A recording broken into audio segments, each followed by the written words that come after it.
Hello, and welcome to this episode of the Richard III podcast, entitled The Cat Who Got the Cream.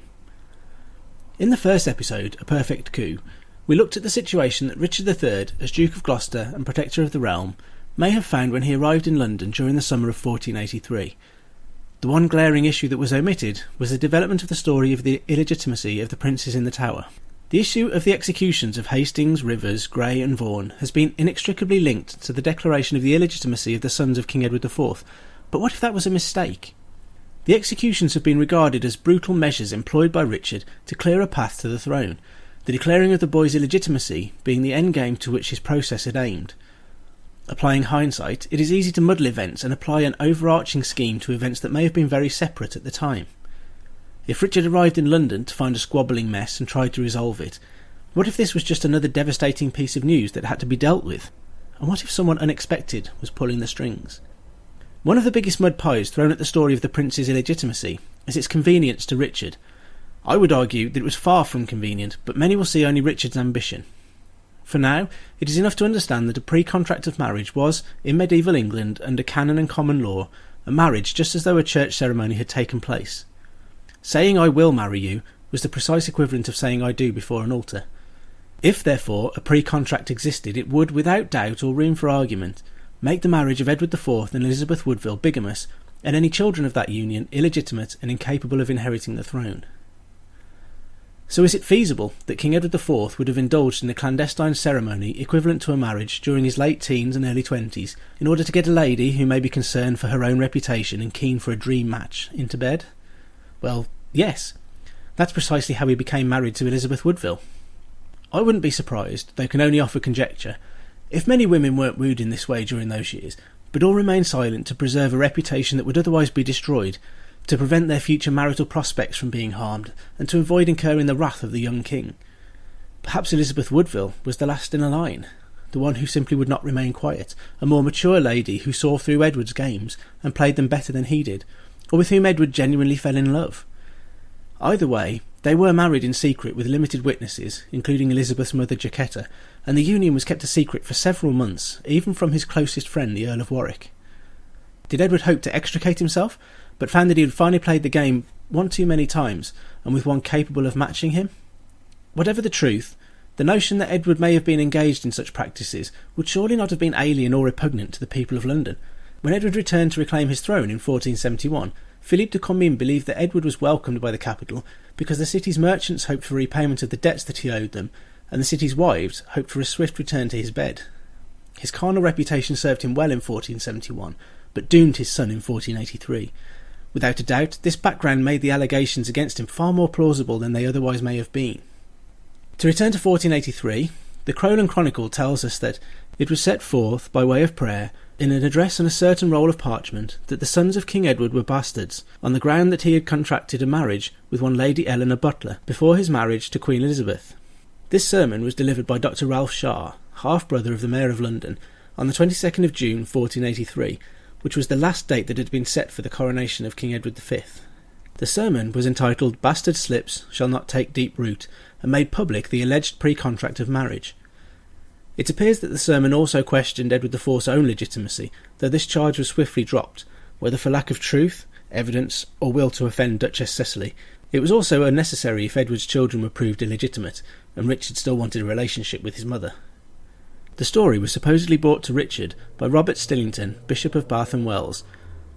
Claiming to have been a witness to the pre-contract, Stillington presented his evidence to a parliamentary committee who believed in it enough to declare the boys illegitimate and request that Richard take the throne as the only legitimate male heir of York. It is frequently contended that this revelation was too well timed to be true, that it came from nowhere at just the right moment to win the throne for Richard. But there is more to it than that. It was not such a well-timed coincidence. If the pre-contract were true, no one during Edward's lifetime would bring the allegation into the light, for fear of retribution, both from the king and his queen, not to mention her family. A lady, or ladies, would also have to consider their own prospects should they announce such an embarrassing disgrace. Eleanor Butler died in 1468, but was alive when Edward married Elizabeth Woodville, so if the pre-contract were true, there would be no doubt of bigamy. It seems likely that Edward's death was required for this news to be made public.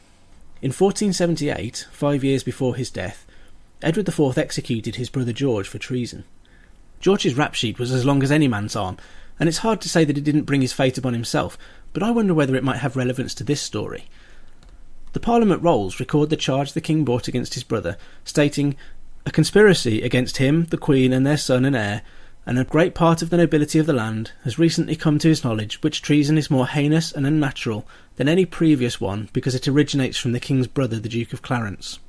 The charge adds that he also said that the king was a bastard, not fit to reign, and made men take oaths of allegiance to him without accepting their loyalty to the king.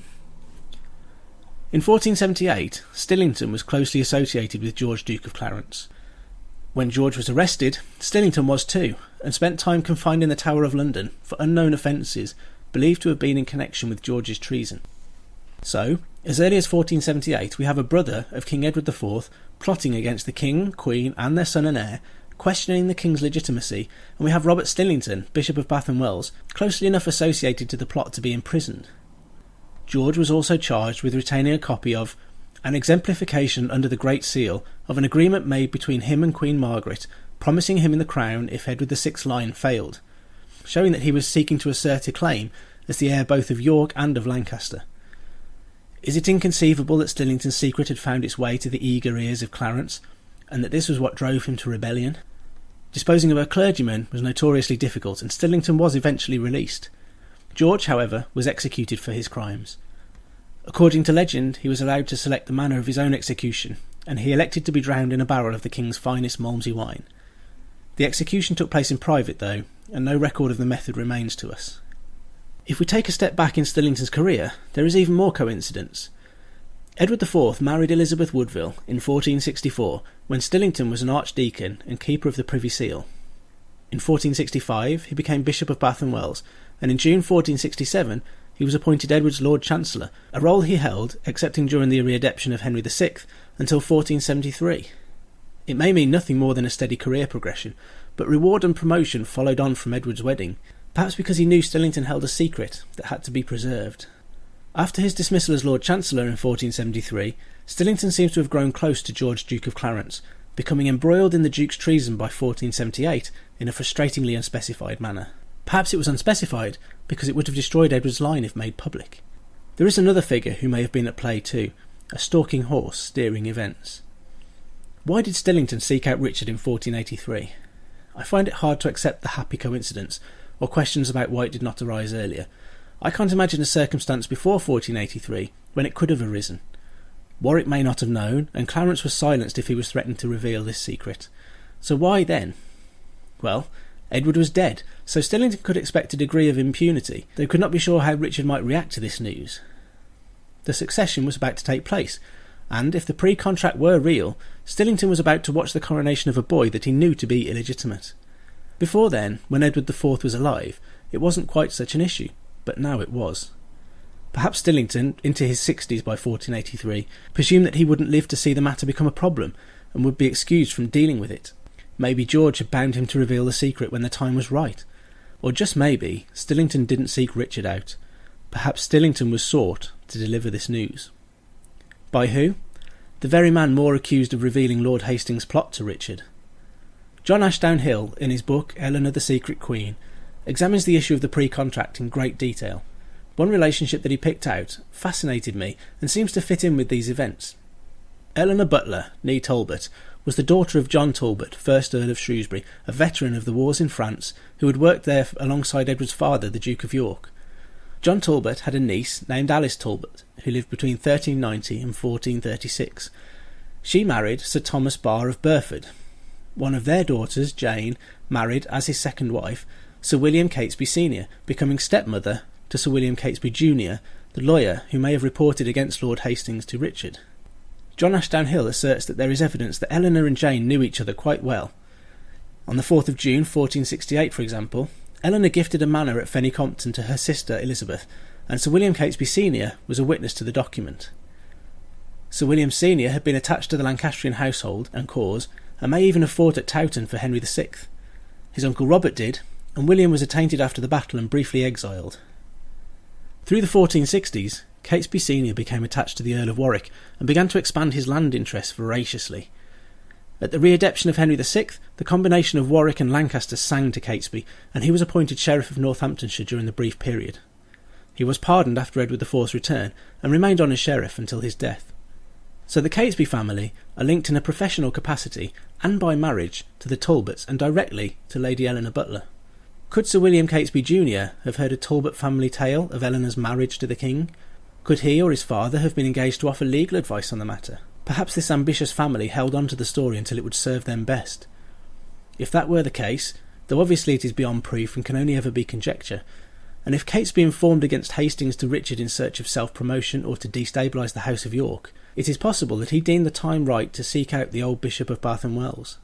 He may have believed Richard would be pleased with the news that would make him king. Certainly, his rewards flowed once Richard was crowned, and he became a hugely wealthy landowner and powerful political being.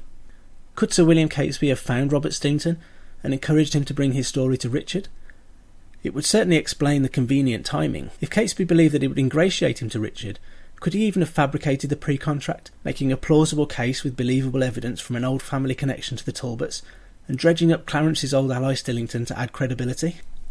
It is impossible to know the truth of the pre-contract story at this distance. John Ashdown Hill's book is well worth a read on the subject. It is apparent that such an act was not beyond the bounds of Edward IV's character, though to allow one or more pre-contracts to stand would have been incredibly reckless. Although the evidence is lost to us now, what was presented to the Parliamentary Committee was complete and convincing enough for them to find that Edward's children were illegitimate. This much is irrefutable. It is impossible to tell how or from where the story originated. It may have been the true cause of George, Duke of Clarence's downfall. Stillington may have kept his secret until conscience forced him into the daylight, or William Catesby sought him out to tell the story. Richard may have had prior knowledge of the story, or he may have been shocked to hear it, or he may even have been party to its fabrication. We can never know, and I will leave you to make up your own mind which of these seems more likely to you. I am left wondering one more thing though. If Sir William Catesby was really behind the reporting of a plot by Lord Hastings to Richard, and he was also at work in the emergence of the pre-contract story, what else was he willing to do to secure his position at the new king's right hand?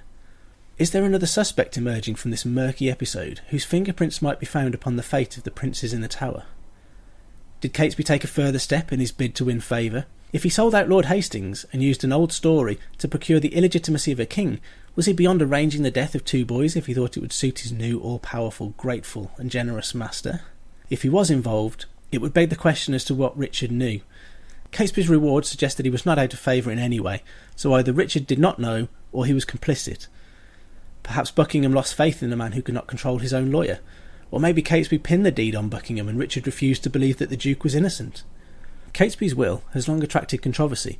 Not only did he take a swipe at the duplicitous Stanley family, asking them, "My Lord Stanley Strange and all of that blood, help and pray for my soul as ye have not done for my body as I trusted in you." Was Catesby perhaps expecting some protection from the Stanleys which they failed to deliver?